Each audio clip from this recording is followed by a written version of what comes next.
ఉద్యమమే లేదు, తెలంగాణ వచ్చేదే కాదు. ఎందుకంటే కేసీఆర్ గారు నరనరాన తెలంగాణకు జరుగుతున్న అన్యాయాలని పూసగుచ్చినట్లు కేసీఆర్ గారు చెప్పి, నువ్వు తప్ప ఎవరు తెలంగాణ తేలేరు, ఎంతోమందిని చూశాను నేను. 69 ఉద్యమం నుంచి, అంతకుముందు ఉద్యమం నుంచి అన్ని రకాలుగా అన్ని ఉద్యమాలు చూసిన వ్యక్తిని నేను. నీ అంత పట్టుదల తెలంగాణ, నీ అంత కసి ఎవరికి లేదు, నువ్వే సాధించగలుగుతావు అని చెప్పి గట్టిగా చెప్పి తెలంగాణ జరుగుతున్న అన్యాయాన్ని చెప్పినటువంటి గొప్ప వ్యక్తి జయశంకర్ సార్ గారు. ఈరోజు నీళ్లు, నిధులు, నియామకాలు ఈ మూడు అనేటి ప్రధానం.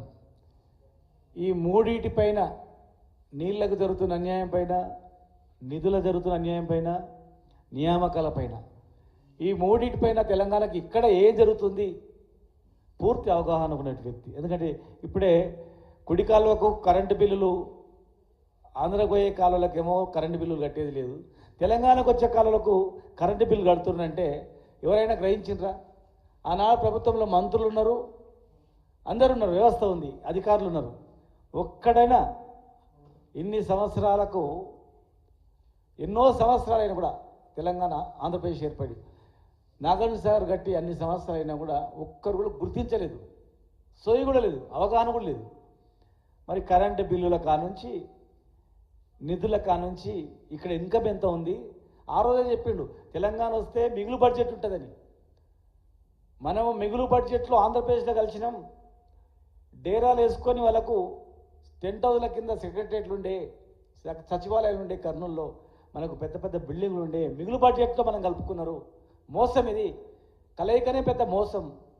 మళ్ళీ తెలంగాణ వస్తే బ్రహ్మాండంగా డెవలప్ చేసుకుంటాం, మనకు నిధులు ఉంటాయని, నిధులు వస్తాయని చెప్పి నీళ్ళు ఎట్లా వాడుకోవాలి, నిధులు ఎట్లా వాడుకోవాలి, తెలంగాణ వచ్చిన తర్వాత ఏమేం చేయాలో ఈరోజు కేసీఆర్ గారు అమలు చేసినటువంటి ఇరిగేషన్ ప్రాజెక్టు కావచ్చు, ప్రతి ఒక్కటి ఆ రోజే వచ్చిన తర్వాత ఇట్లా చేసుకోవచ్చని మేము చాలా సందర్భాల్లో దేవిప్రసాద్ గారు, స్వామిగౌడ్ గారు, మేమందరం కూడా తెలంగాణ వచ్చిన తర్వాత హైయెస్ట్ శాలరీస్ ఇద్దాం, తెలంగాణ వచ్చిన తర్వాత ఈ ప్రాజెక్టు కట్టుకుంటామని మాట్లాడుతున్నప్పుడు మేము ఒకసారి అనుకునేది మొఖాలు చూసుకొని, అసలు రాష్ట్రమే రాలేదు, వస్తుందో రాదు, వచ్చిన తర్వాత ఎట్లా చేయాలని ప్లాన్ చేస్తున్నారు చూడు, నిజంగా సాధ్యమవుతుందా అనేటువంటి సందర్భాలు కూడా కళ్ళారు చూసినాం. మేమందరం స్వయంగా మేము 2005లో ఆగస్టులో ఇదే మంత్లో ఒకసారి మేము కలిసినప్పుడు, అధికారులకు సంఘం లేదు శ్రీనివాస్ గౌడ్ గారు, మీరు పెట్టండి. అప్పుడంటే ఎన్జిఓలు ఎక్కువ ఉండి, టీచర్లు ఉండి, ఇప్పుడు అధికారులు కూడా పెద్ద సంఖ్యలో ఉన్నారు, సంఘాన్ని పెట్టనిస్తలేరు, మీరు సంఘం పెట్టండి అన్నప్పుడు, అప్పటికే నేను 1997లోనే మున్సిపల్ 2 సంఘాలు, తెలంగాణ ఆంధ్ర 2 సంఘాలు ఏర్పాటు చేసి తెలంగాణ ప్రెసిడెంట్గా ఉన్నా. ఓన్లీ మున్సిపల్ శాఖకే పరిమితమై పనిచేస్తున్నది. కానీ సార్ వచ్చిన తర్వాత 16 జిఓపీ నాకు కొట్లాడుతూ జయశంకర్ గారి స్ఫూర్తితోనే తెలంగాణ గజిటెడ్ అధికారుల సంఘాన్ని స్థాపించి, మరి ఆ రోజు కూడా వారు చెప్పేది, తెలంగాణ ముసుగేసుకొని వస్తారు, తెలంగాణ ముసుగులో ఆంధ్రాను తెలంగాణ దోపిడీ చేస్తారు, మీరు జాగ్రత్తగా ఉండండి, అప్రమత్తంగా ఉండండి. నేను 1972లోనే చనిపోయేవాడిని. ఒక బస్సు భువనగిరిలో బస్సు లేట్ అయినందుకు 52లో చనిపోయేవాడిని. భువనగిరిలో బస్సు ఎక్కేటప్పుడు కొద్దిగా లేట్ అయినందుకు బతికిపోయినా. ఎందుకంటే ఆ రోజు ముందు వరుసలో ఉండేది నేనే, ముందు నడిచేది నేనే. కాల్పు జరిగినప్పుడు 6-7 మంది చనిపోతే అందులో నేను ఒకనై ఉంటుంటే బతికినా. మరి ఇగో ఇవన్నీ కేసీఆర్ గారు చెప్పేది ఉందేమో కనుక బతికినా అని చెప్పినటువంటి వ్యక్తి.